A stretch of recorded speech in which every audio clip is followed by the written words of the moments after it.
And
what we're going to do, so you got a backdrop, we'll give another.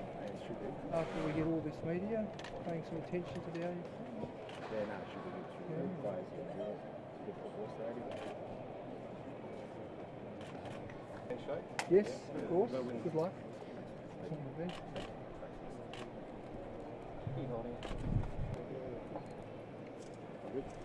Then we'll take some questions, but again, as I said. Right on cue.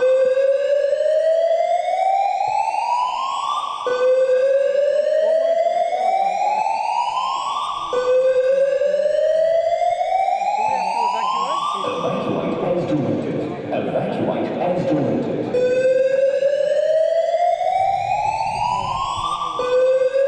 It's either that or you're pulling a stunt.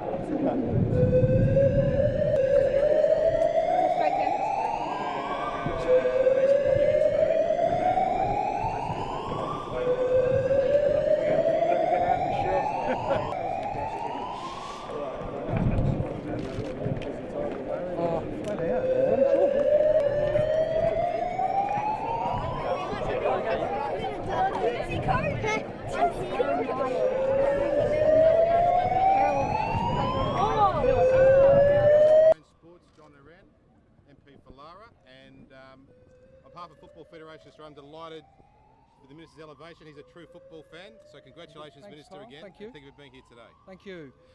Well, it's great to be here, the sporting capital of the nation, and we lost our title of sporting capital of the world to London back in 2012.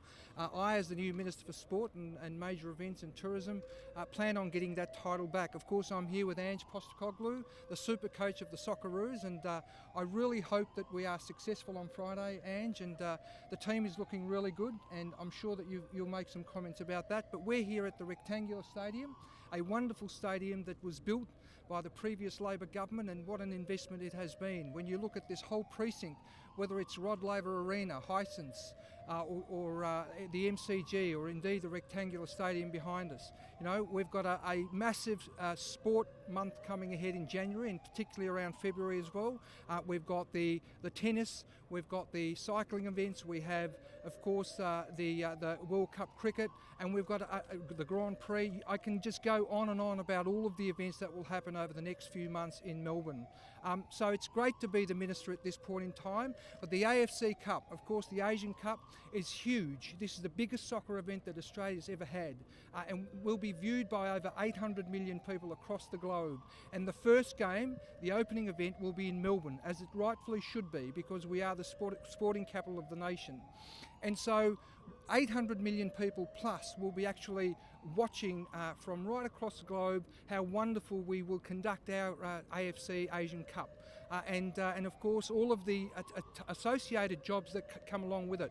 Major events, as many of you would know, is about $1.8 billion worth to the state's economy, and tourism overall at this point in time is worth about $20 billion, estimated to grow to $30 billion by 2021. And so it's a real exciting time. I encourage everybody to come and watch this first game. It will be spectacular, and hopefully with a win for the Socceroos. And with those few words, I'll now hand over to the Super Coach, Ange. Up to you. Thank you, Minister, and obviously on the eve of the first game, obviously very excited to be here, and certainly I've had a good couple of weeks in training, and you can just sense the excitement now building, and certainly the players feel it. Playing at this stadium also has a bit of special meaning for me. It'll be my first game in charge in my home city. Growing up in Melbourne, obviously I'm very proud to have grown up in this city, and you know, to have my first game in charge here will be a special moment for me on Friday night, and certainly looking forward to a big crowd, and it's going to make a difference, I guess, to the way the players feel. And as I said, it's going to be a fantastic tournament as a whole, but we've got to play our part, and a big part of that is getting off to a good start on Friday night, and really looking forward to it. And as I said, thank the Minister for coming. Sport does play a massive part in our society, particularly here in Melbourne, and I'm hoping at the end of this month that football becomes even a bigger part of that landscape. So thank you. So we have time for one or two questions for the Minister, Ange. Minister, how can Melbourne handle, though, with this tournament on? We've also got the tennis or crossover, and I understand there's a few cricket matches thrown in. So all in this one area, how will Melbourne handle that? Look, we're a sporting city, as you know, Dennis, and of course we do this regularly. We have the MCG on big game days with football. We have anywhere up to 80 to 90,000 people attend this precinct, and in conjunction with other events that happen at Hisense or Rod Laver Arena. And so this precinct is designed to accommodate large sporting events. There's no question of that. And so we will endeavour to make sure that we have regular public transport services to accommodate that influx of people to come to these events, and we will make sure that these sorts of events are an experience to remember, and that's very important. We are the sporting capital of the nation, and we intend to keep that title, and we intend to chase that title of being the sporting capital of the world. Ange, is this tournament the biggest thing to happen to Australian football, in your opinion? I think in terms of home tournaments, absolutely. You know, the impact that it can have will be far-reaching, particularly if we have a successful tournament. But you know, even if things don't pan out for us, once people see the talent that's coming to this country and the quality of the football, there's going to be some fantastic stories played out, some fantastic matches, no doubt. I think it'll capture the imagination of.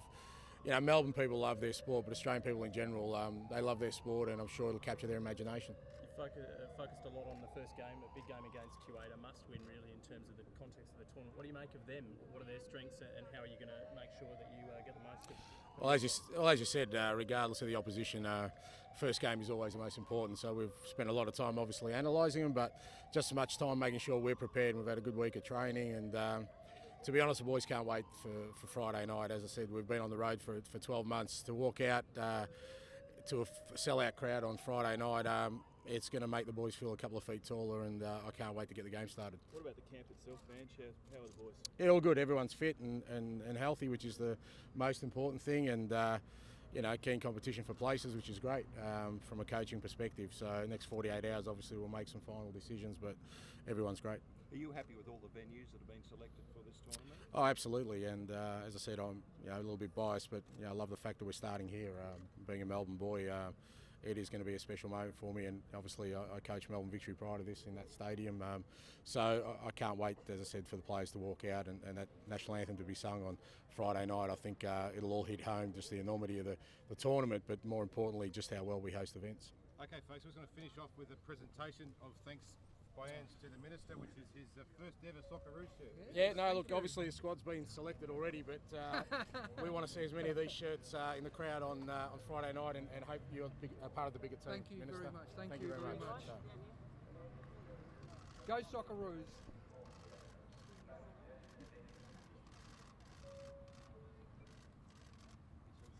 Very good. Thank you. Okay, Thanks everybody. Thank you, Minister.